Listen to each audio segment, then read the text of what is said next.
Слишком пошлая и дикая трилогия мультсериалов, удивляющая нас 2017 года, Бриклберри, Полиция Парадайз и Форзар. В новом выпуске рекомендаций.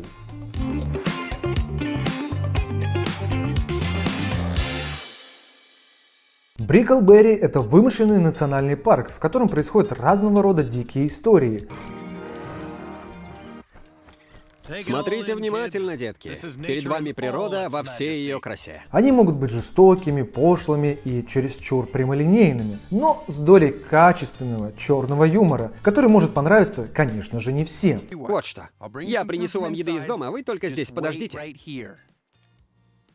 Малой. Создали сие произведение Уэйко Огуэн и Роджер Блэк. Эти два комика взяли за основу реальную историю из своей жизни. Тесть одного из создателей мульта действительно работал в национальном парке и относился к своей работе, ну уж очень серьезно. Я бы даже сказал, он горел своей работой, именно поэтому ребятам показалось забавным то, как он всем заправляет.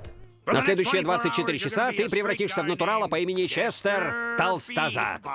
Из этой короткой истории и родилась идея мульта. Если быть точнее, изначально это должно было быть скетч-шоу с живыми актерами. Однако, когда они представили свою идею телеканалу Fox, они посчитали идею создать сериал /скетч-шоу нецелесообразной. Поэтому отказали им. Позже у них все же получилось пропихнуть свою идею, но уже в виде мульта на телеканале Comedy Central. Мне нравится. Многие сравнивают Бриклберри с Гриффинами, только вот создатели прочухали эту тему с самого начала и решили сделать меньший акцент на отсылках к поп-культуре, а сосредоточиться на создании своих, оригинальных приколов. Первый момент — это сами персонажи, которые уж очень сильно не похожи друг на друга и уж тем более на Гриффинов. Можно сказать, основное лицо мультсериала — это Стив. Самоуверенный, неуклюжий дурачок, который капец как обожает свою работу и уже который месяц подряд получает премию «Рейнджер месяца». Перед тобой новый Стив, который хочет помогать ближним. Например, ему. Нельзя играть с палками, так можно и глаз себе выколоть. Если честно, то кроме него там никто не работал толком, пока не пришла на работу одна особа – Этель. Ее перевели из Йеллоустонского национального парка из-за того, что ее застукали пьяной на работе. Между ней и Стивом начинаются терки из-за этого злосчастного рейнджера месяца. Стив, будь паинькой, дыхни сюда, чтобы я могла выехать. Ты снова пьешь? Что? Нет. Также здесь есть смотритель парка, Вуди, нервный военный преступник, скрывающийся от преследования органов. Рвать жопы! Рекс Ракета! Дензел — единственный черный рейнджер, которому насрать на работу, но его нельзя уволить, иначе это будет, ну, вы поняли. Он, кстати, страдает геронтофилией. Это когда тебя тянет отведать сморщенную курагу какой-нибудь зрелой дамы за 60. Ну вы оторвы. Вы, наверное, так не улыбались со дня, когда получили право голосовать. Дальше у нас Конни. Мужеба лесбиянка с низким голосом. Она одержима Этель и готова сделать ради нее все, что угодно. Тебе когда-нибудь открывался такой прекрасный вид? Нет, никогда. И пахнет, наверное, клубничным пирогом. Ну и в конце говорящий медведь Малой, последний из своего вида, родители которых случайно переехал на машине Стив. Малой грубый, дерзкий, эгоцентричный говнюк. От него ничего хорошего вообще не ждешь. Знаешь, чего не хватает? Пальцев.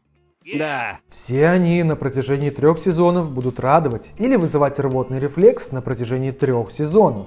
В данный момент сериал закрыли из-за скатывающихся рейтингов и несмешного юмора.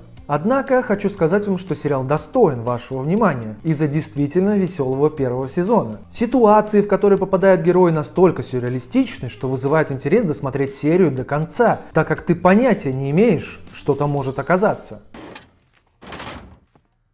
Ёптить, что это за хуйня?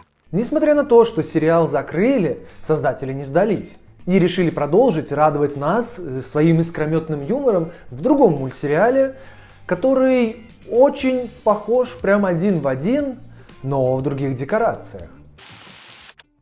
Охренеть, как круто! Подписывайся на Telegram, там я публикую разного рода видео, от музыкальных клипов до трейлеров новых выходящих проектов. Я жду именно тебя. Переходим к следующему мульту от тех же создателей. При первом взгляде на анимацию и персонажей мы сразу поймем о схожести этих мультсериалов. Здесь все те же персонажи, но с немного измененными характерами. Кевин — это подобие Стива, такой же тупой хлюпик, творящий идиотские поступки. Помогите, кажется, у меня инсульт. Все так говорят, старая вонючая прошмандовка. Рэндалл — начальник полиции типа Вуди, также не контролирует свою агрессию, и, как окажется потом, они двоюродные братья. Прости, что я на эмоциях, Кевин. У меня спазмы, а моя грудь очень чувствительная. Пес Пуля в полиции Парадайз. В Бриклберри это медведь Малой. Характер почти не изменился. Единственное, что их отличает, так это, что Пуля более адекватный по сравнению с Малым. Ну а как я буду искать кокаин, если даже не знаю, как он пахнет? Молодец, поддерживаю. Джина равно Этель. Вот тут они вообще не похожи друг на друга. Если в Бриклберри Этель была зажатой тихоней, то Джина из Парадайз жестоко, неудержимая машина для убийств. А вот этот не оплатил парковочный талон. Ну и тут все наоборот с любовным интересом обеих. Этель никак не хотела связываться с Конни, ведь она не лесбиянка. То Джина просто одержима пухляшом Дасти и пытается его заполучить любыми способами. Дасти продает свою девственность в Даркнете. Отправил ссылку по почте. Ой, как интересно. Я проверю почту, как появится возможность. Перейдем как раз к нему. Дасти — это Конни. Тут тоже не все однозначно, я бы даже сказал все наоборот. Конни была проявлением мужества и чересчур озабоченной, нежели Дасти, который более фригидный и слабый мальчик, запертый в теле взрослого. Господи, и он еще говорит, что я много трачу на котов. Дальше идет Джеральд, единственный черный, как и Дензел. Снова все поменяли здесь. Джеральд крутой полицейский, но со своими тараканами в голове. С ним в одном сезоне будет очень классная арка. А похуй, все равно сделаю это. Хорошая идея, Федь. Также здесь появится новый персонаж, который никак не связан с Бриклберри. Это сморщенный старикан Хобсон. Он поехавший на всем, что связано с сексом, похотью и так далее. Ему не важно, какого ты пола, расы или вида. Главное, дайте ему и побольше. Все его сюжеты и шутки построены только на пошлости и ничего больше. Поэтому я каждое утро ссал в графин с кофе. И макал яйца в кулер с водой. Как раз перейдем к самому сериалу. Если Бриклберри закрыли из-за низких рейтингов, то Netflix, незнамо почему, решил дать еще один шанс и денег, чтобы возродить мультфильм, но перенести все действие в выдуманный город Парадайз. Город переполнен преступностью, с которой должны будут бороться наша боевая команда. Бомжикоп, врубай сирену. Сходу мы видим, что анимация улучшилась, шутки стали бодрее, а истории интереснее. Здесь невероятное количество сюрреалистичных шуток, а также отсылок на поп-культуру, которой было меньше в Бриклберри. Пришло время для помады.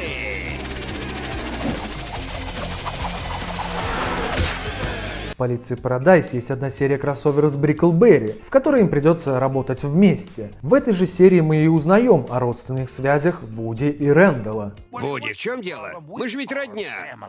В жопе у тебя сидит родня. В каждом сезоне мы наблюдаем за сквозным сюжетом, который обычно в последней серии приходит к своей логической развязке. Лучше всего это получилось сделать в последнем, 4-м сезоне, когда мэр распустила всю полицию, а команде пришлось жить обычной жизнью.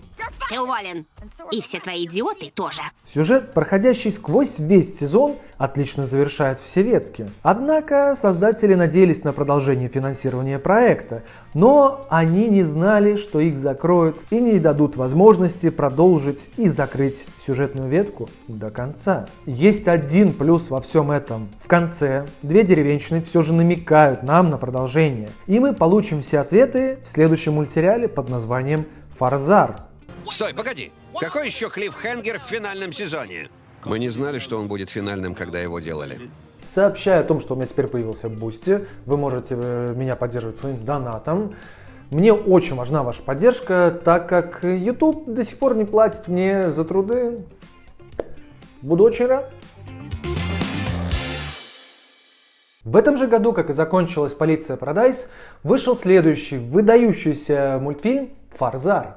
Космическая сага о противостоянии властного правителя, защитника своего дома и злобного инопланетянина с мазохистскими замашками. Отчасти мультсериал хотел быть похожим на смешную версию мульта He-Man. Однако не все так однозначно, как могло показаться. Ну все, ребятишки, хватит с вас на сегодня официальной истории. Начнем с персонажей мульта. Они, как и завелось у Блэка и Гуина, переходят из мульта в мульт. На этот раз у нас произошла небольшая рокировочка в характерах и позициях основных персонажей. Твой папочка дает нам тупорылые задания, потому что лохами считает. Правитель Фарзара Ренцо. Эгоистичный и подлый король, который уж больно сильно смахивает на смесь Фицджеральда и Вуди.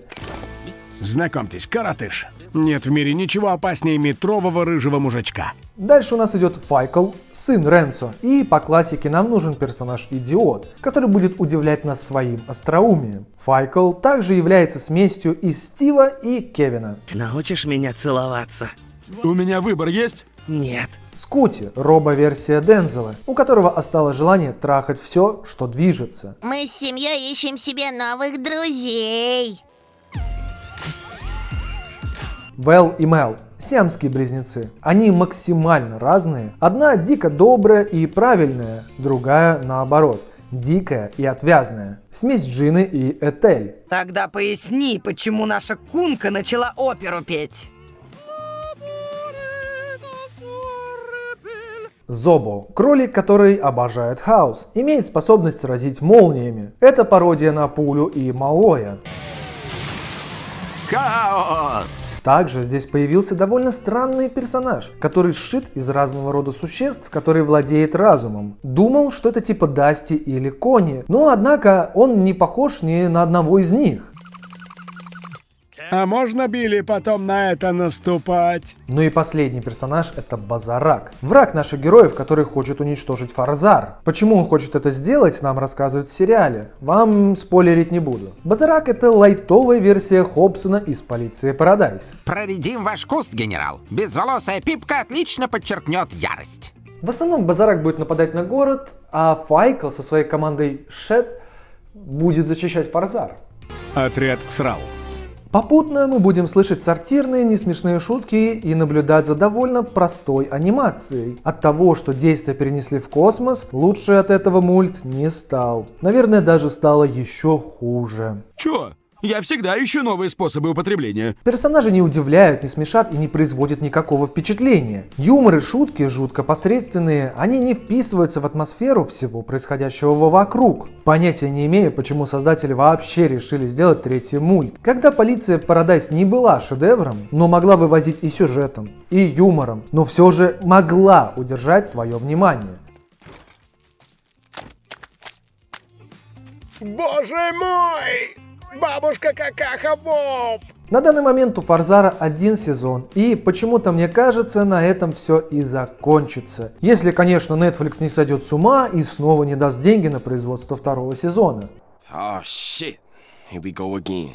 Как по мне, у ребят получилась отличная идея, которая продолжает свою жизнь и после закрытия мультсериалов. Такого до них я еще не видел, и этот факт уже достоин уважения. Мульты ни на шаг не двигались в своем исполнении и всегда пытались плюс-минус придерживаться своей формулы. Бриклберри был основоположником, и ему можно простить некоторые огрехи. Полиция Парадайз — это квинтэссенция всего, что они делали до. Грубо говоря, они возвели все предыдущие истории в абсолют, которые действительно весело и интересно смотреть. Фарзар — это будто пародия на самих себя. Ужасная пародия на самих себя. Как по мне, он не оправдывает ожиданий, которые я хотел бы получить от продолжения. Смотреть или не смотреть уже на ваше усмотрение. Если вы согласны или нет с моим мнением, то прошу в комменты, будем разбираться. Большое спасибо, что досмотрели этот ролик до самого конца, вы пусечки. А также подписывайтесь на Инстаграм, Телеграм, канал, у меня там куча всего интересного. И пока!